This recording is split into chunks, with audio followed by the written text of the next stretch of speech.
Y'all know what's going on. It's time for another episode of Doing Time with Joe. I'm your host, Joe Baker. Today, I'm going to talk about this young dude I know, this Crip dude that dropped his flag, Um, this guy, man, I talked to him a while ago. We were kicking it and whatnot out on the back. What we call the back is like behind the unit. It's a section that it's an area that we can go into, you know what I'm saying, and sit out there. It's fenced in. We can sit out there, just chill, just to get out of the building for a minute, but you're not actually, you know what I'm saying, out of the building. You're inside of a fence, you know what I'm saying? So I was out back one day just chilling, minding my own business, and this young guy comes out, right, he crippin' and whatnot, and he had heard that, I had retired from that lifestyle years ago, right? As part of the folks, Gangster Disciples, rather. And, we're sitting out back, and he said, "Old school, can I ask you a question?" I said, "Yeah, go ahead, man. Tell me what's on your mind, man." And he said, "Man, I really wish I could get out, of the gang that I'm in, right?" And I'm like, "Well, let me ask you a question." I said, "Do you know what comes with that?" And when I said that to him, y'all, I wanted him to fully understand. I agreed that, he should leave that lifestyle alone, but a lot of people don't understand what it means when you get out of a gang and how you go about doing it, right? Especially if you're cripping. You know what I'm saying? The Crips and Bloods, the exit out of that is whole different ball game, man. You don't really get to retire and walk away after a certain amount of years. When you're a Crip, the same way you get in is the same way you get put out. You know what I'm saying? When they beat you up to get in, they're going to beat you up when you get out. So I asked him, I said, do you understand that it's hands on? You know what I mean? And are you willing to deal with that? He was like, "Well, I was told that, I wouldn't have to go through all that, right?" And I said, "Well, I have heard of exceptions. I have heard of exceptions, but they're rare and they're very few. And that's the people that I know of, they were, look, high ranking, well respected, and it was just one of those situations where they said, just let him go. And they wasn't going to do any of that because it wasn't like he was leaving on bad terms. This guy that I heard about, right, that actually was able to walk away from the gang life, Crips, you know what I'm saying, without getting beat up.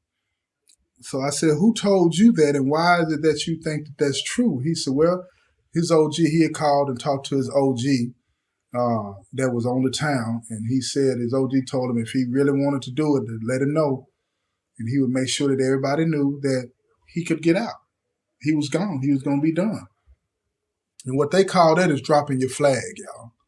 So when he said that to me, I was like, "Do you believe him?" He was like, "Yeah, I ain't got no reason not to believe him. I said, "Dig that." I said, "Let me ask you a question, bro." I said, don't get me wrong, I'm in agreement with it, but I was like, why do you want to get out? What is it that's compelling you to want to get out? And I was curious about that because I want people to understand that everybody has different reasons for wanting to get out. And in my opinion, none of them are wrong. You know what I'm saying?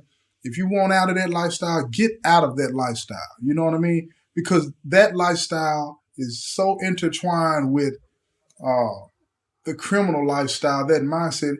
Look, y'all, don't get me wrong, man.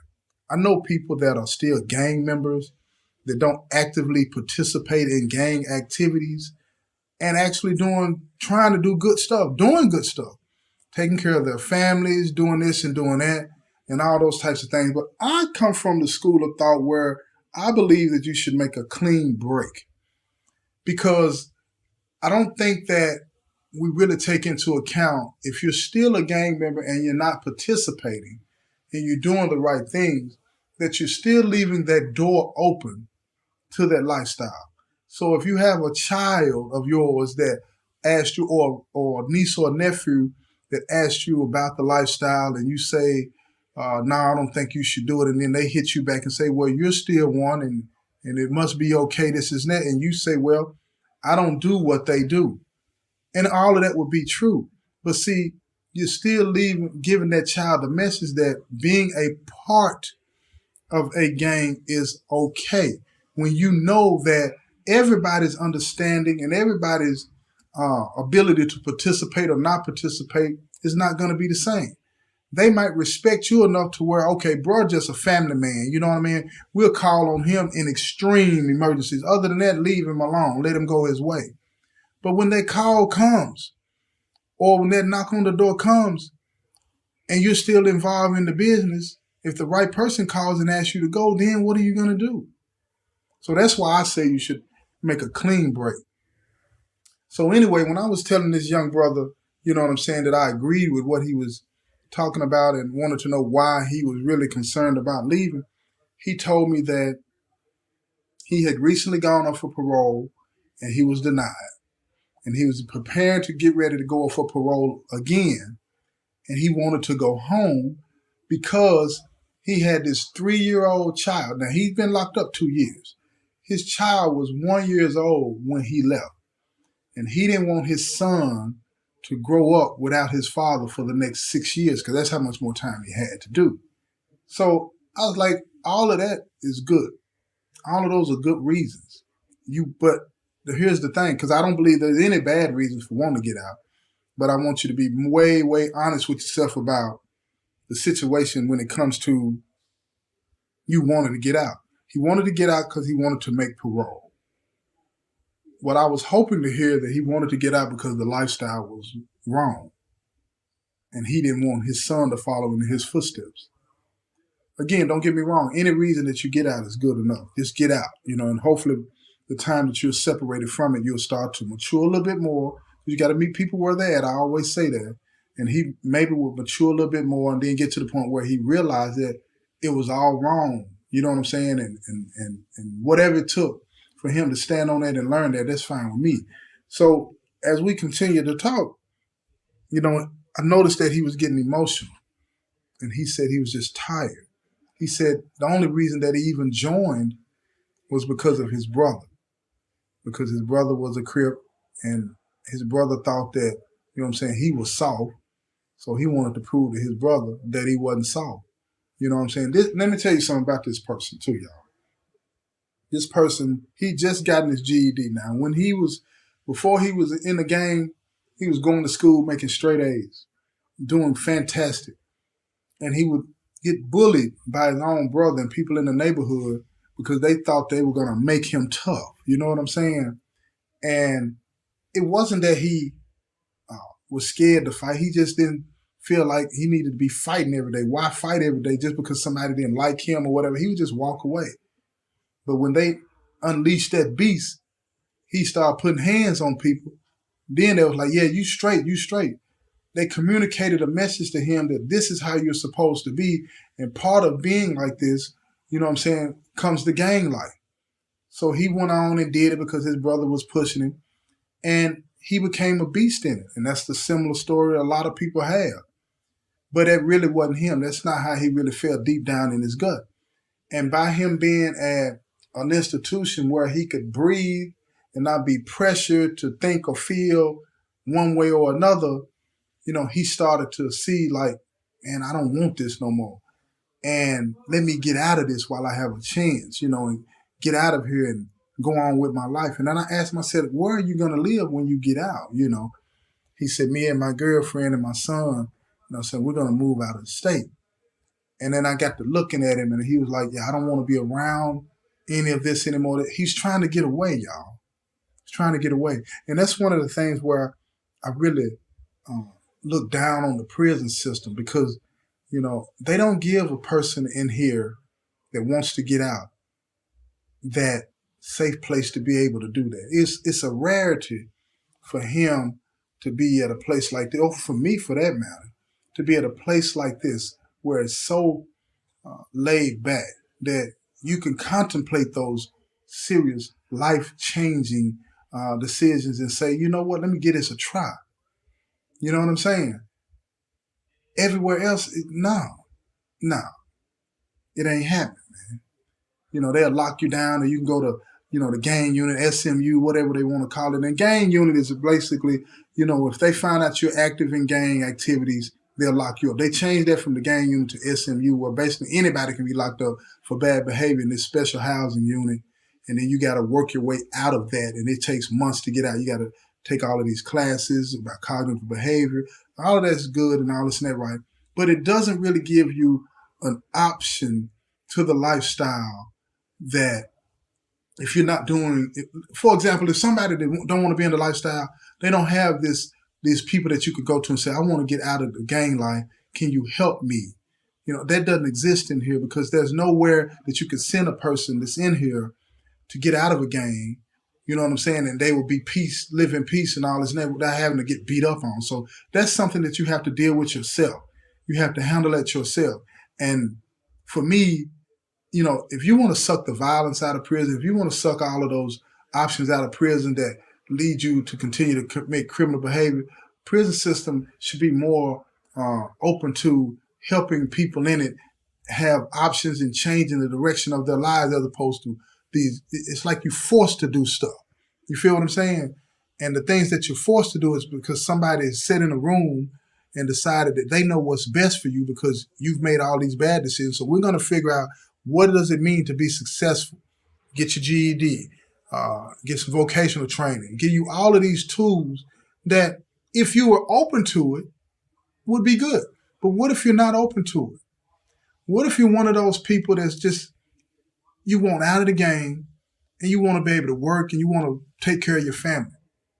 You can't do that in here.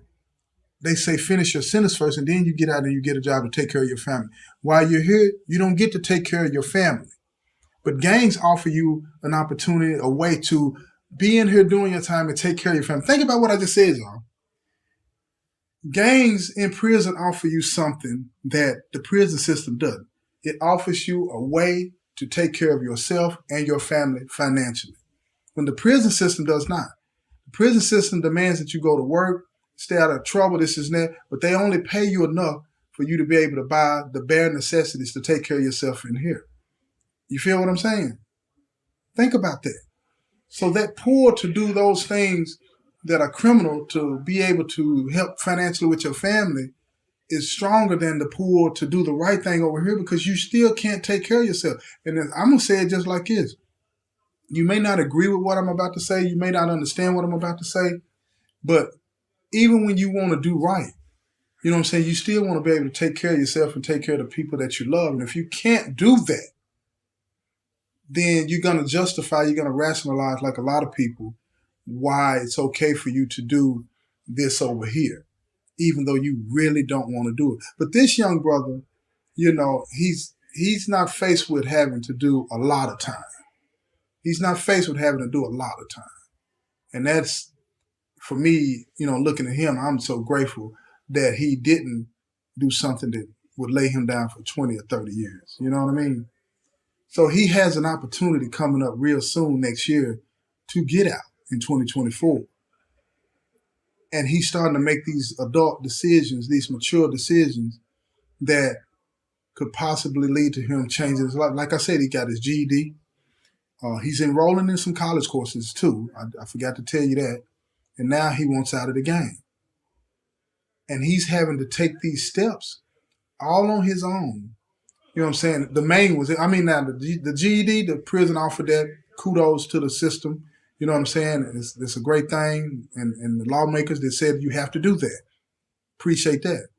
And they're offering the college courses. Kudos to all the colleges and universities out there that take their time to come into the prison system, and thank the people in the prisons for allowing that type of stuff to take place, to allow him, somebody like him, to be able to learn and continue to learn, you know what I'm saying, what it's going to take to move forward. All of that is great. You know what I'm saying? All of that is great. But the one thing that I don't like is that we don't have that opportunity to take care of ourselves financially. We still have to work for pennies. And this step that he's taken to free himself to this gang life is very important. So I continued to talk to him out back, and we were kicking it around and whatnot. And I said, if they came back, I was trying to point out and try to scare him up a little bit. I said, but if they came back, they told you that the only way out, though, was they were going to have to put hands on you, would you accept that and go on and still do it? And he said, yeah, without hesitation. He said, yeah, I want out, man. I want out. My reasons for wanting out is what it is, and whatever they say I got to do, I'll do. Now, a lot of people say that before their first lick is thrown, because I'm telling you, they don't tap you. It's going down. For real. I've seen a dude, man years ago that was getting beat out. It was out of the Bloods though, right? He was getting beat out. You know what I'm saying? And look here, this is a big man. When they broke him down and he fell down on all fours, man, they were beating and kicking him so much. I saw blood coming out of his nose, mouth, ears, everything. And he was on his hands and knees and he was slowly collapsing to the point where he would fall down on his side. And then they just kept beating him and kept beating him and kept beating. And the person that was in charge that was standing there watching it, he was smiling. And he kept saying, beat that B, beat that B, beat that. You know what I mean? Just kept saying it over and over. Beat him, sucker, beat that sucker. You know what I'm saying? All this and that, right? And those of us that was looking on right now, keep in mind, I was still in rotation back in the day. So, you know, that was the lifestyle. So I'm looking on and I looked at him. I said, he asked for that. He asked for that. Ain't no pity. You feel what I'm saying? But I remember how he looked when they left him laying there on the ground in that blood, his own blood. These were the same people that loved him the week before. They loved him the week before. But when he said he wanted to move on in his life, he became their enemy. And they tried to break everything in him. And I remember when he got up off of that ground, and we were going through the metal detector going off the ball field that day, he was smiling and laughing. He said, man, I'm done with that. He wasn't saying it like jumping around because he was hurting. I think, you know, his ribs and everything, back, everything was hurting. But he was like, man, I'm done with it. I'm done with that. And I was looking at him when we were going through that metal detector, and I was like, man, that took a lot of courage. I didn't tell him that, but that's what I was saying to myself. That took a lot of courage for him to accept that. That shows somebody that's serious and determined. And that's why I asked that young brother, you know what I'm saying, if it came down to it, would he be willing to accept that? And he said he would. You know what I mean? And it amazed me that, you know, this brother was ready to drop his flag, knowing there's a possibility that he could be beaten, and he still accepted the fact that, you know what I'm saying, I wanted to get out of it. You know? He still wanted to get out of it. And a lot of people out there just don't understand how strong you have to be after you've made a decision to join a gang, what that means. Because when you join a gang, y'all, that means that you've committed to these people, this ideology for life. This is not like going to college, finish college, and you're an alumni, you graduate. No, as long as you're in it, you are obligated to do what they call on you to do, when they call on you to do it. Simple as that. That's why I say if you get out or you're not active, slam the door on it and be done and get all the way out. Be done with it. Why hold on to that and try to rationalize and justify to those around you that it's okay? You know, I think one of the biggest problems that a lot of people have, me too, is that it's hard to admit when you've made a mistake. You know, it's hard to admit when you've made a mistake because people watch you. And then, you know, you got a lot of people to be rooting for you to fail. So even when you make a mistake and it's bad for you, you don't want to hear those people saying, I told you so. So you'll stand your ground, you know, and be like, yeah, it is what it is with me. But you're really not living that lifestyle. But you don't want to go all the way because you don't want to hear what they have to say. Get over that, y'all. Get over that. So what? It's only words. Be fully and uniquely happy about the decisions that you make. Wrap yourself all the way up in it, and don't be concerned about those people that want to tell you, I told you so, or even if you think you do, because they mean you well. They just want you to leave the nonsense alone. But see, I think what a lot of people don't understand is this, and I want to talk about escalating that need to be validated and escalating that need to be seen, right? Real quick before I wrap this up. I've talked about this in some other episodes, and I'm going to say it again, and I'll probably continue to say it because I don't think a lot of people give enough credit to how this affects the decisions that we make and why we end up involved in a lot of crime. Because when you use that word trauma, for some reason, when you use that word trauma, it's almost like you're saying that something is wrong and you need help. And people that are victims of crime and communities that are held hostage by criminals and all that kind of stuff, they don't want to hear you when you're talking about trauma. Whatever trauma you went through, what about the trauma? They want you to acknowledge the trauma that you're putting everybody else through. But what I would want people to realize is this, right? See, a lot of times we miss those signs. And I used that case in Alabama about that nurse that said she saw this little child walking on the side of the highway a lot now, right? She, after everything came out, it was discovered that she was lying about the fake kidnapping and all this and that. And she was doing it to get attention from her boyfriend, okay? Because she felt one way or the other, right? And see, I think in a lot of situations, we miss those signs that all of us have put out there when we're feeling inadequate. We miss those signs. So when it comes to criminal behavior, we keep escalating our behavior. We go from lying and doing small things around the house and in the neighborhood to doing things that are more serious, trying to get somebody to pay attention to us. We might steal a car, we might steal some money, and all of these things.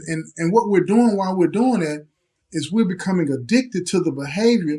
We're becoming addicted to those problem-solving moves that we're making, those skills that we're developing, and our brain is starting to, release those endorphins, and we start to feel relieved when we do certain things, when we're getting stressed out, when we get triggered and get stressed out by this or that or that or this, right?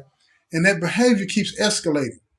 And we don't even realize it. It kind of makes me think about when it says in the Bible that the Most High will hand you over to your reprobate mind. When your mind becomes reprobate and all this and that, you don't even realize why you're doing the nonsense you're doing. And that's how it is in the street. You keep escalating your behavior. It's getting more and more criminal, right? Because of that trauma, whatever it is that you've been through, right? And now you don't went from selling drugs to stealing cars, from stealing cars to breaking in people's houses, from breaking in people's houses to breaking in stores, robbing convenience stores, committing murder. You understand what I'm saying? Kidnapping, carjacking, all kinds of stuff. All in an effort to do what? Be seen. Be seen. And at the same time, your brain is becoming wired in, this is how I solve my problems. This is how I solve my problem. So it's giving us that sense, that feeling of satisfaction that you get when you get high. You understand what I'm saying? Or when you're with somebody you really care about, it makes you feel okay. That negative decision that you made is giving you a positive feeling. It's twisted. I understand that I might be a little bit here and there with what I'm trying to explain, but try to understand what I'm saying here.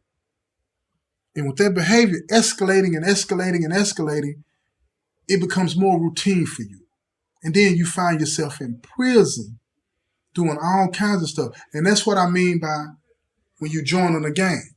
You join in a gang because somebody's making you feel inadequate, and you think that by joining the gang it's going to make you feel adequate. And that's what this young man did. Now, I'm going to go even a step further with this example. You got a lot of guys that are suffering mental health issues where they have mental breaks, where they would do all of these things to get somebody to see them, get somebody to pay attention to them, to the point where some of us snap and we lose it because nothing is working. Nobody's paying attention. At least that's what our brain is telling us. Nobody's paying attention. Nobody's making me, none of these things that I'm doing are making me feel the way that I need to feel. So we keep escalating them to the point that we end up having a mental break and we lose it. And now we want to hurt ourselves and others in a way that's very destructive. Attempting suicide and all of these things, all because we think we're invisible. Nobody's seeing us. Nobody's paying any attention to us. The behavior you reflect, listen to me now. The behavior you reflect speaks volumes about how you feel about yourself. So wrapping this up, I told that young brother, who was about to drop his flag, I said, man, do it. And whatever comes with that, accept that. Because when you joined that gang, you accepted whatever came with it. And now this is about you. So if you got to get your butt whooped, get your butt whooped. Get your butt whooped. But don't get your butt whooped because for your son. It's for you. Don't use your girlfriend or your son as the reason to do this. This is about you. This is about you. You need to be better. You need to be doing this because you know this is not good for you. And if it's not good for you, then it won't be good for your son. And it won't be good for your girlfriend that, he hopes to marry one day. And he told me, he said he appreciated me talking to him about it. Then he asked me one more question. I'm going to share that with you before I end this. He said, so what was it like after you got out? And then I thought about that blood dude that I was just telling y'all about. I said, man, it felt good. I told him it felt good. I said, it's going to be awkward a little bit at the beginning because you got to detox, man. You know, and I had to explain to him what I meant by that. You know, it's going to be those times where you want to go back. It's going to be those times where you want to hang around these guys and do all the things and use the same language that you used to use, but you're not going to be able to do that. And I said, but trust me, in time, it'll be okay. In time, it'll be okay and you'll feel all right. Just give yourself time. Give yourself time. And with that, y'all, I'm going to say the same thing to y'all. Y'all, give yourself time. When you're going through something, give yourself time.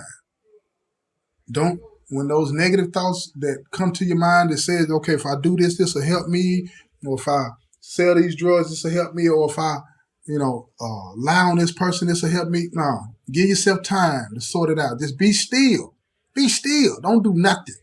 If you get a negative thought in your mind to solve a problem, you need to do nothing. You need to do nothing. That's your mind playing tricks on you. I'm telling you. Because if it's a negative solution, it's going to be a negative outcome to it. It might not be in the immediate, but it's going to be in the long run, okay? So with that said, I'm going to go on and end this episode. This has been another episode of Doing Time with Joe. I'm your host, Joe Baker, and I say peace, y'all.